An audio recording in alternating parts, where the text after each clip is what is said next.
எனக்கெல்லாம் பார்த்தீங்கன்னா, நான்லாம் லீவுக்கு ஈரோடு, சென்னை அந்த மாரி போயிட்டு இருந்தேன்னாவே, ஹேர் ஃபால் பயங்கரமா ஆகும். நம்ம வேற இப்போ கண்ட விட்டு கண்ட வந்திருக்கோமா, ஹேர் ஃபால் சொல்லவே தேவையில்ல. ஒரு 4 முடி தாங்க இருக்கு. அந்த 4 முடியுமே அப்பப்போ சுருண்டுக்குது. ஸோ, அத வந்து நிமித்துறதுக்கு வந்து பார்த்தீங்கன்னா, இந்த ஹேர் ட்ரையர் வச்சு தான் நிமித்திட்டு இருப்பேன். ஸோ, சுருண்டு இருந்ததுன்னா, அது இன்னும் கொஞ்சம் லீனா தெரியிற மாரி இருக்கும். ஸோ, ஹேர் ட்ரையர் இருக்கனால கொஞ்சம் அப்பப்போ வந்து நான் ஸ்ட்ரெய்டன் பண்ணிக்கிறேன்.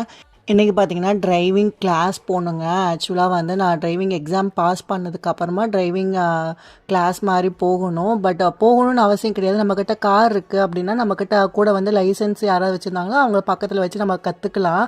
பட் எங்ககிட்ட கார் இல்லாதனால என்ன பண்ணிட்டோம்னா, டிரைவிங் ஸ்கூல் மாரி நம்ம ஸ்கூலில் டிரைவிங் ஸ்கூலில் இருக்கும்ல, சொல்லி தரத்துக்குன்னு அந்த மாரி ஒரு 2, 3 பெர்சன்ஸ்லாம் இருக்காங்க.